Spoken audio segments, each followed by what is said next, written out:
विपक्ष ने तोड़ा केजरीवाल का प्रधानमंत्री बनने का सपना। अध्यादेश को एक हथियार बनाकर केजरीवाल करना चाहता था अपना सपना पूरा। प्रधानमंत्री पद का उम्मीदवार बनना चाहता था केजरीवाल, पर विपक्ष ने बिना हाथ चलाए, बिना कोई जवाब दिए ऐसा करारा तमाचा केजरीवाल के मुंह पर मारा है, जिसके बाद केजरीवाल न तो पानी मांगेगा और न ही कुछ बोल पाएगा। नमस्कार, थिंक टैंक पर आप सभी का स्वागत है। दोस्तों, केजरीवाल ने एक रैली की रामलीला मैदान में, जहां पर कई विपक्षी उपस्थित नहीं हुए, जिसमें कांग्रेस भी शामिल थी। कांग्रेस पार्टी भी इसमें नहीं आई, क्योंकि यहां पर ये विपक्षी जानते हैं कि केजरीवाल सिर्फ और सिर्फ अपने स्वार्थ के लिए इस अध्यादेश का विरोध कर रहा है। इस अध्यादेश के पास ना होने से सिर्फ और सिर्फ केजरीवाल को अभी फायदा होने वाला है। इसलिए केजरीवाल पूरा जोर लगा रहा है कि कैसे भी इस अध्यादेश को रुकवाया जा सके, जिसके चलते हर राज्य में जाकर पार्टियों से और पार्टियों के नेताओं से मुलाकात कर रहा है कि आप हमारा समर्थन कीजिए और इस अध्यादेश को रुकवाइए।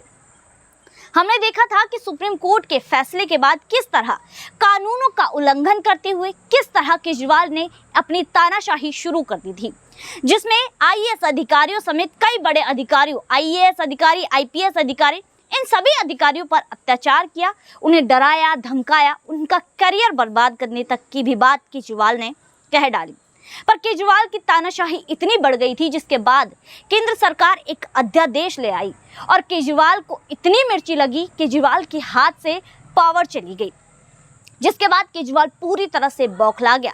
केजरीवाल अपने आप को बेसहारा समझने लगा, लाचार समझने लगा, क्योंकि इस एक हफ्ते के अंदर केजरीवाल को वो एक्सपीरियंस मिला, वो कह ले कि वो सुख मिला कि यहाँ पर केजरीवाल ने जिस तरह इस पावर का उपयोग किया, अपने आप को दिल्ली का केजरीवाल राजा समझने लगा। लेकिन जैसे ही केंद्र सरकार अध्यादेश लेकर आई, उसके बाद तो जैसे किसी राजा का राज्य चला गया हो, जिसके लिए अब लगातार केजरीवाल विपक्षियों से मुलाकात कर रहा है।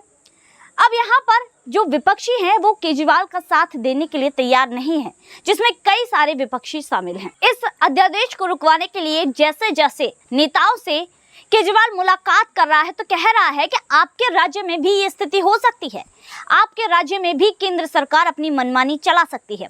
लेकिन इन विपक्षियों को, इन राज्य के नेताओं को पता है कि दिल्ली पूर्ण राज्य नहीं है, इसलिए केंद्र सरकार यहाँ पर अपना हस्तक्षेप कर सकती है। लेकिन जो बाकी राज्य हैं वो पूर्ण राज्य हैं और लॉ एंड ऑर्डर की व्यवस्था कैसे संभलती है ये पता है, और जिसके चलते लगातार ये सारी चीजें हो रही हैं। केजरीवाल तो बौखला रहा है, लेकिन राज्य के नेताओं को पता है कि जो लॉ एंड ऑर्डर है हमारे पास है। देखिए और जिसके चलते केजरीवाल लगातार कह रहा है कि भाई लोकतंत्र की इस तरह तो हत्या हो रही है, ये अध्यादेश आ रहा है। लेकिन विपक्षियों को पता है कि यहाँ पर जो केंद्र सरकार है ऐसा कुछ भी नहीं करेगी बाकी राज्यों में। देखिए, हमने पश्चिम बंगाल का जो उदाहरण देखा, पश्चिम बंगाल में किस तरह की तानाशाही चली है, किस तरह दंगे हुए हैं, यहाँ तक कि बीजेपी नेताओं की हत्या तक कर दी गई, फिर भी वहां पर राष्ट्रपति शासन नहीं लगाया गया, क्योंकि जो लॉ एंड ऑर्डर है वो राज्य से ही संभालता है। हालांकि एलजी और इसके अलावा कई बड़े जो नेता हैं वहां पर पीड़ितों से मिलने गए, लेकिन कोई भी राष्ट्रपति शासन वहां पर नहीं लगाया गया है। तो यहाँ पर जो ये केजरीवाल बात कर रहा है ये तो बिल्कुल ही झूठ साबित हो जाती है, और ये इन विपक्षियों को पता है।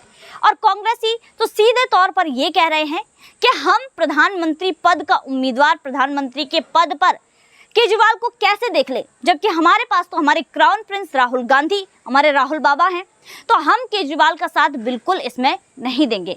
हमारे प्रधानमंत्री पद के उम्मीदवार तो राहुल गांधी ही रहेंगे। वहीं उमर अब्दुल्ला ने भी साफ तौर पर यह कह दिया है कि जब मोदी ने 370 कश्मीर से हटाई थी तो हमने विरोध किया था, जिसमें सपोर्ट मांगा था। कई नेताओं ने, कई पार्टियों ने सपोर्ट किया, लेकिन केजरीवाल असमंजस में था, उसने सपोर्ट नहीं किया, जिसके चलते अपनी पुरानी करनी केजरीवाल को याद दिलाई उमर अब्दुल्ला ने।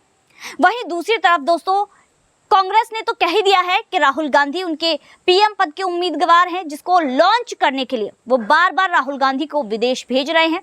विदेश में कैसे मोदी विरोधी बातें राहुल गांधी कर रहे हैं सबको पता है।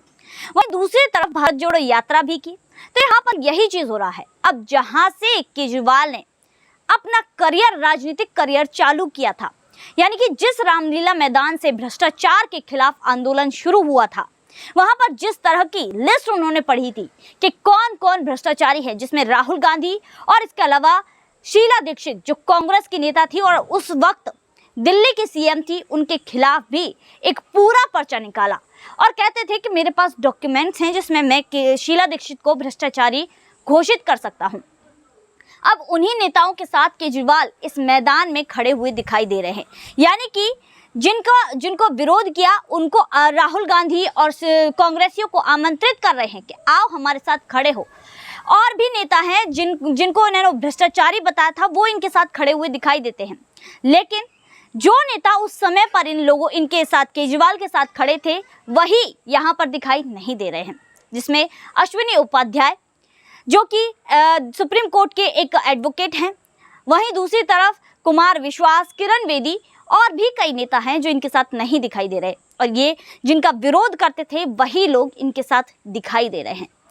दोस्तों, केजरीवाल की राजनीति कैसी है, केजरीवाल किस तरह लोगों से झूठ बोलते हैं, बेवकूफ़ बनाते हैं, ये सभी को पता है। पर आज केजरीवाल इतनी दुविधा में, इतनी प्रॉब्लम है कि केजरीवाल लगातार झटपटा रहे हैं। केजरीवाल लगातार सोच रहे हैं कि कैसे भी करके ये अध्यादेश रुक जाए, जिसके बाद अगर ये अध्यादेश नहीं रुका तो केजरीवाल को लंबा नाप दिया जाएगा।